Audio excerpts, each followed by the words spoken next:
Today, we are diving into a really fascinating ancient text. It asks this huge question about what our minds are truly capable of. And it suggests that even the simplest good intentions, if we hold them in a very specific way, can lead to outcomes that are, well, almost beyond imagination. So let's just start with that question. What really is the potential of one single good deed? I mean, what if a simple act of kindness or a moment of respect, if you did it with just the right mindset, could actually ripple out and affect the entire cosmos? That's the idea we're going to unpack today, and let me tell you, the answer is pretty mind-blowing. So, where does a journey like this even begin? You might think it starts with some massive supernatural event, but no, it's actually the opposite. It begins with something incredibly simple, something very grounded. The text calls it the foundation of good roots. Right. So this whole thing kicks off with a concept called good roots, or shangin. Think of it exactly like planting a seed in soil. These good roots are the basic, positive things you do, the good intentions you have. They create the fertile ground for everything else that's going to grow. This is step one, the absolute essential first step. And what's so great about this idea is how accessible it is. These good roots aren't some mystical quest. We're talking about real, tangible things. You know, sincerely feeling regret for past mistakes, or genuinely being happy when something good happens to someone else, showing respect, having the humility to ask for help or for teachings. These are the seeds. Simple as that. Okay, so we've planted the seeds, we have our good roots, but for those seeds to grow into something extraordinary, they need a catalyst. This is the secret ingredient, you could say. It's the specific state of mind that transforms these simple actions into something unbelievably powerful.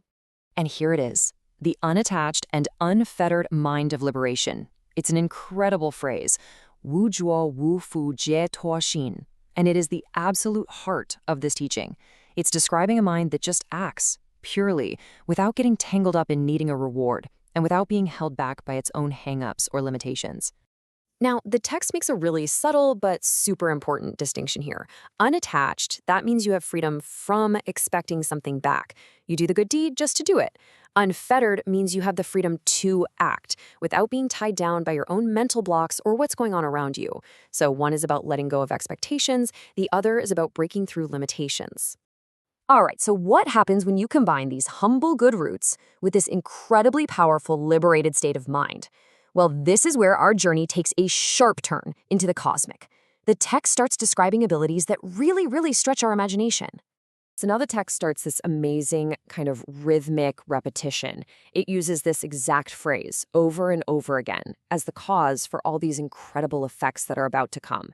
And the first result is just staggering. It's this kind of universal perception, the ability to see and connect with wisdom itself, not just in one place or at one time, but everywhere, always.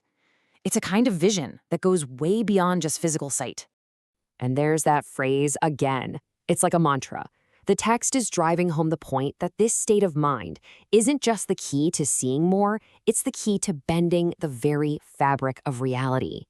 Okay, this next one completely shatters our normal ideas about space. And no, the idea isn't that you're literally shrinking planets.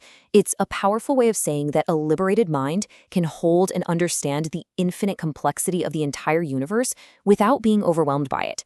The vast becomes deeply personal and intimate.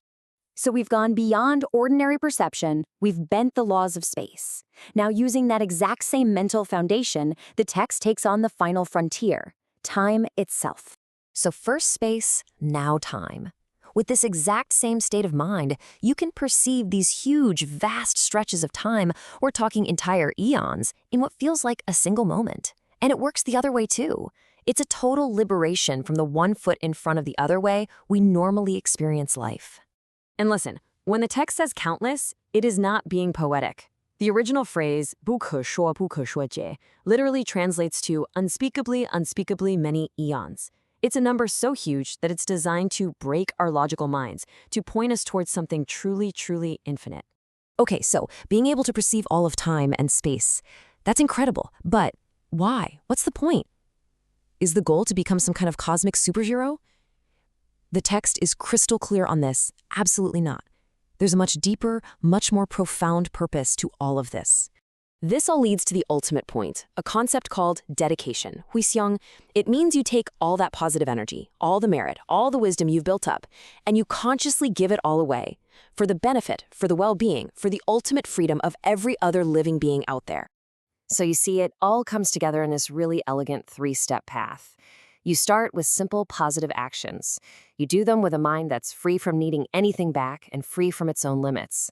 And then, in what is the most critical step, you dedicate the entire result to the welfare of everyone else. But this isn't just a formula you complete one time and then you're done. The text frames this whole thing as a continuous path of wisdom.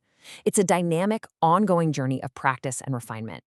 And at its most advanced level, this state of mind just dissolves all those artificial boundaries we're always creating.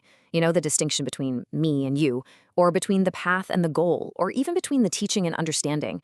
It all just merges into one single, seamless reality. And by walking this path, you cultivate these profound qualities, not just cosmic powers, but an invincible mind that can't be shaken, an unshakable wisdom, and, maybe most importantly, the actual ability to effectively help and inspire other people on their own journeys. And this final verse from the text just perfectly captures the motivation. It becomes purely selfless, to follow in the footsteps of those who came before. Not for your own gain, but to help every other being realize their own highest potential. And that brings us right back to the beginning, full circle. We started with a single, simple good deed, a good root.